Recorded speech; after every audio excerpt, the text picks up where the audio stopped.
All right, well, welcome. I'm Mackenzie Warren here from Gannett, news executive here at the company, and I'm hosting a series of discussions with accomplished investigative journalists. We're here at the IRE Investigative Reporters and Editors Conference in Boston, and here with me is Barbara Leader. She's a senior reporter at the News Star in Monroe, Louisiana. And Barbara, so glad you could be here. You're one of Gannett's 31 scholarship winners who's here in Boston for a full ride scholarship because of all the great work that you've done. And just wanted to have our audience get to know a little bit about how you came into the role that you did. Wasn't a traditional route, was it? You started out in TV and then you took a few detours, and how did you wind up here in Boston today? Actually, I started out, like you said, with a career in broadcast.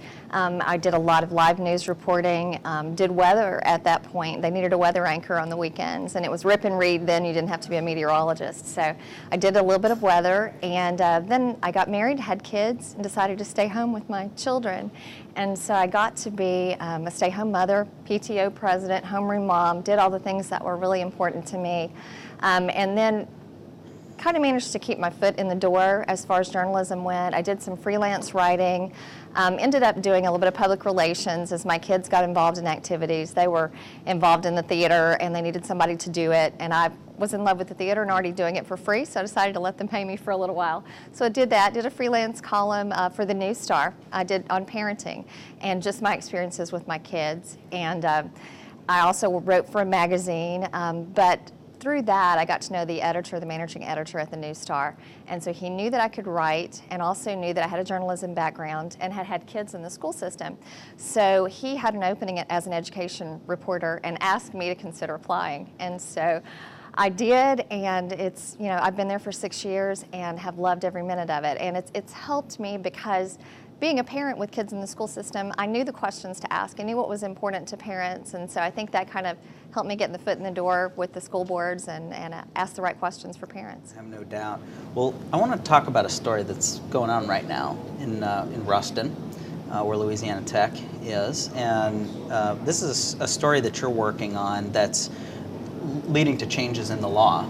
And in fact, your story is a Senate panel in the Louisiana legislature is waiving copies of the story while they're having hearings, and it's very recent. Tell us a little bit about that story.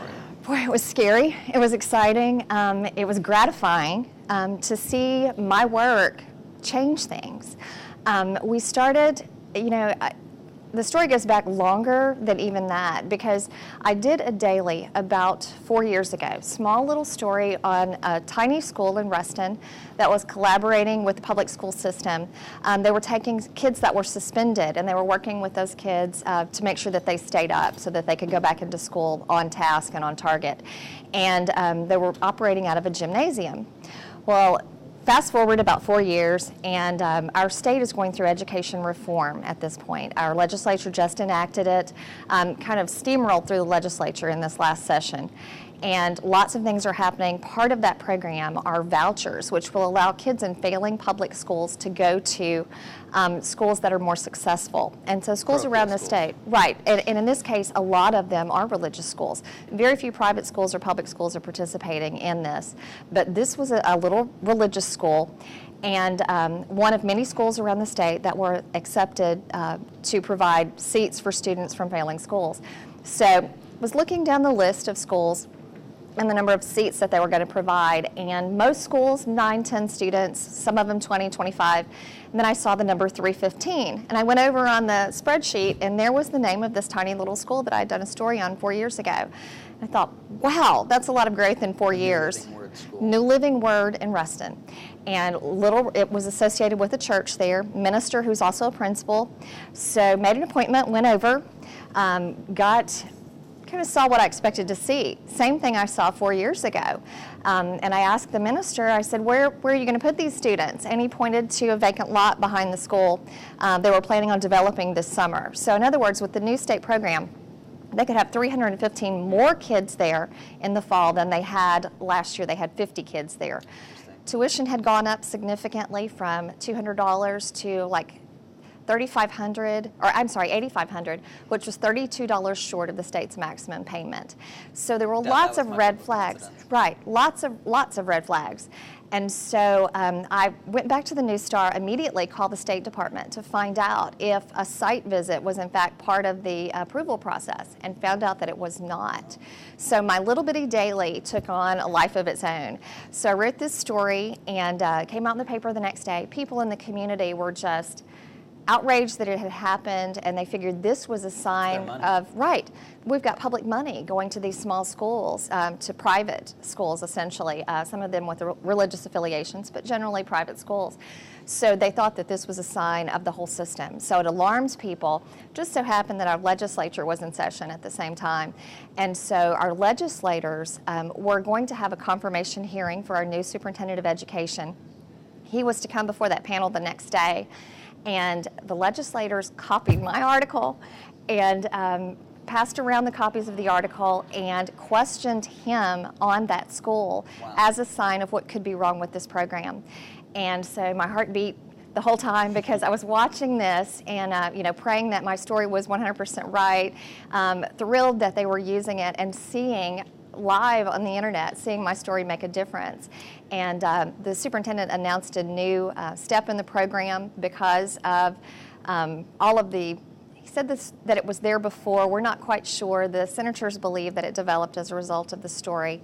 But now there's going to be site visits for these schools that have so many students. But I think another really gratifying aspect of it is that people around the state, the story went statewide. Nationally even. The blog at the Washington Post picked it up. So people were sending me links on that. But around the state, people, teachers, and other reporters and school board members started thinking, could this be happening in my area? And so they started going out, taking pictures of the little religious school that's actually a mobile home, and sending them across the state. And so it really started something, developing another aspect of this program that even the State Department hadn't thought about.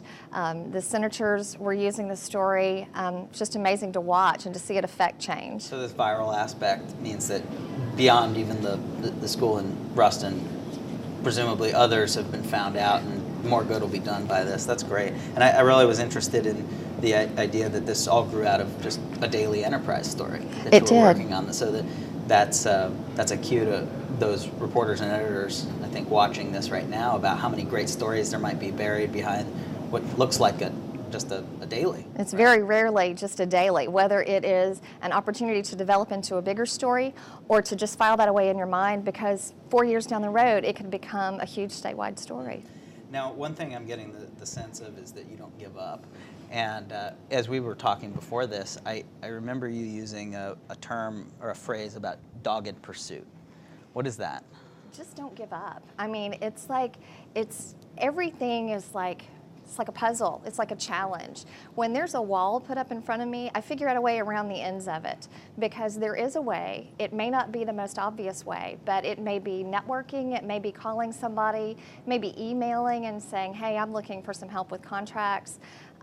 You think of your sources, you think of different ways to get information, and you just keep going at it. Thinking of another story that you worked on that you were sort of at the end of the line a few times, and it was one last phone call that made a huge breakthrough. Tell the story about the Center for Media and Democracy and an obscure library of tobacco settlement information halfway across the country that helped you solve a story that you were at a dead end on in Louisiana. There's a lobbying organization. They say they're not a lobbying organization, but it's the American Legislative Exchange Council. It's conservative lawmakers, along with some business interest, that basically work together to implement laws in the states that are favorable to businesses. And so it's not necessarily a good thing for businesses to be linked directly to this organization. So often they'll distance themselves from it. The basic story that I was working on was who has the big contracts with the state of Louisiana. And there were a couple of firms from out of state that had some really huge contracts, $286 million between these two firms that are current contracts. They were all for test development. So I started looking at who's behind these companies, who's the CEOs, who are the board of directors, and what connections do they have, and what connections, if any, do they have to this particular group, which the acronym is ALEC. And so I started Googling and trying to find connections and wasn't coming up with anything. I was coming up with connections not directly, but for people around the organization. So I started looking really closely at the CEO and found out that she had been a legislator, which was a clue that there could be a connection there. Had also served in the Bush administration, and there were some involvement between the Bush family and this organization as well. But still no direct links.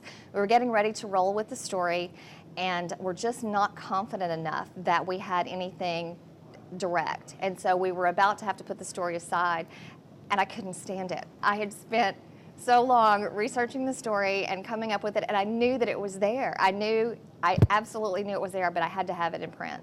So there was this organization that's done a lot of research into ALEC, which is this group, and it's called the Center for Media and Democracy. And they've done a lot of writing on ALEC. So out of the blue, I just called, and I got a researcher on the phone, and I said, I need help. I have worked for, intensely for a month on this story, and it's fixing to get canned because I can't find a hard link. And so I explained my dilemma to her, and she said, have you ever heard of the Legacy Tobacco Library? And I said, no, I had not. And she said, well, this is a place that we go frequently to research.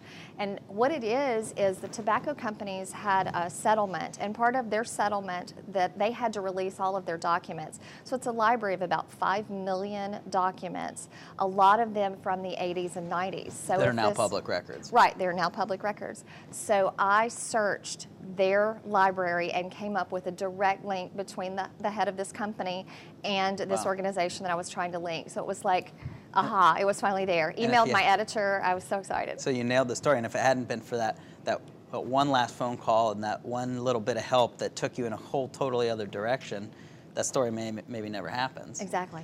I think anybody who's reported a story and worked real hard and can't get to the bottom of it can empathize with that feeling and probably take heart in that breakthrough that you had.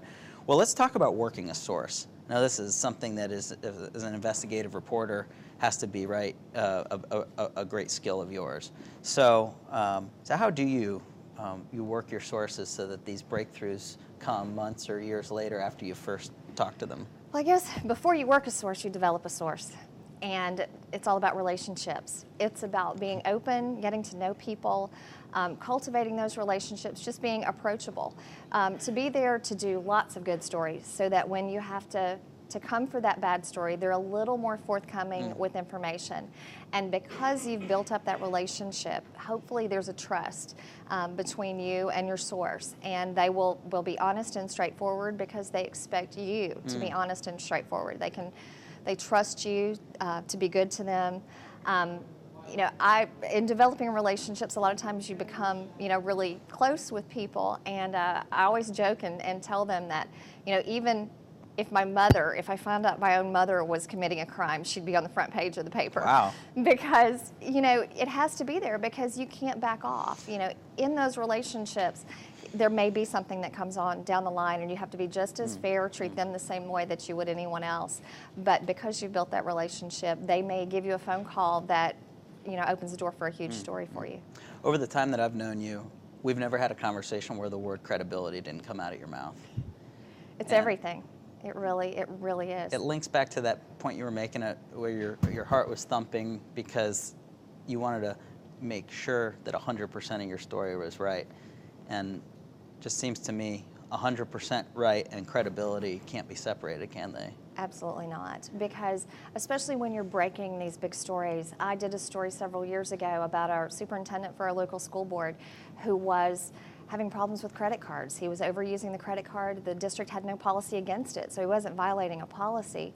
But as I broke those stories, there's so much potential to hurt someone or to have an impact that as you write these stories, I feel like that if you're ever wrong, if you ever, then people begin to question, what you've written in the past or what you write in the future. So it's worth Only it takes to one double mistake, check. doesn't it? I don't know how many times I've gotten up, from my couch at home and run back to the paper to double check numbers or call an editor and say, how did I write that? What did it read? Because it means so much. It's everything to a reporter. Well, and fairness and balance are all tied to accuracy too, aren't they? So, well, let's talk about one more topic, and that's collaboration. In Monroe, you are part of a network of news organizations around Louisiana that includes reporters and editors in Shreveport and Lafayette and Opelousas and Alexandria. And so in covering the legislature and its role in education reform, which is Governor Jindal's big push, it takes more than just you, as great as you are, to really cover that. So talk a little bit about how you and your colleagues around Louisiana collaborate to do good watchdog journalism. We've recently started a project, the end of April, 1st of May, as this reform package rolled through. It was kind of like we were trying to figure out what hit us. How did this happen? There's so many changes in education. Where did this come from? Who's benefiting? Who's behind it all? And so our paper's committed to dedicate the time and the manpower to try to figure this all out for everyone so that everybody around the state would know what was going on. So once a week for about 6 weeks, we would make phone calls. We'd have a conference call between about 5 papers with the executive editors and the education reporters from each paper. And we would just brainstorm, what have you found? What are you researching? And we researched things like campaign contributions, and we researched organizations that have an influence in the state and past histories and connections. And we would brainstorm, and eventually it came up to different assignments for each paper. And so we started on a series and started breaking some really big stories and got the attention of the governor's office. Before my story ran on, it was actually last Sunday, before it ran, I got a call on a Friday night from the governor's office, already trying to do potential damage control for something that might come out that didn't put them in a favorable light. Probably onto something then. But all of the papers working together and making that commitment to, put the manpower to let us devote the time that it needed to break these huge stories, because there is a lot of time involved. And you've talked too about the trade-offs that your colleagues in the next desk over in Monroe have to make in order for you to have that extra couple of days to nail a story, and how that's sort of a team effort even among those who aren't working on the story because they're covering for you or doing something. Because mainly through the whole process, we all kept up doing our daily stories that we always did and our weekenders. But in the last 3 days before my story had to be turned in, my executive editor asked that I be freed up from all daily responsibilities. So everybody in the newsroom teased me about it because they were having to do my work, and still it was hard for me to let go of things. But because it was such a big story and because I needed it to be 100% right and investigate it thoroughly and double check and triple check those numbers, that it took those 3 days to really work hard and get it all together. Well, we're going to be talking in other interviews with people who have months and sometimes years to work a story, so I don't think 3 days is asking too much for you to get it right. Well, Barbara, this has been a pleasure. I think that journalists all around the country have benefited just from hearing some of your stories here and so on. I just want to ask you one more question, and that is that if you're a young journalist, or if you're somebody, you don't even have to be young, but you want to do more and better watchdog journalism, what are your best advice and tips that you'd offer those people to, today and tomorrow be better at accountability journalism? Don't ever give up. Listen to your intuition. If you think there's something there, there might be, and probably is. It's just finding it and using your sources. Develop your sources. Develop relationships with people. Get to know your subject area so that you can ask the right questions, and then just keep at it. Keep at it. There's that dogged pursuit again. Exactly. All right. Well, Barbara, thank you so much, and really appreciate it. And you're really proud of all the work you're doing, so keep doing it. Thank you. I love my job. All right. Good. All right. Well done. Thank you. Thank you. You. You did exactly what we had hoped.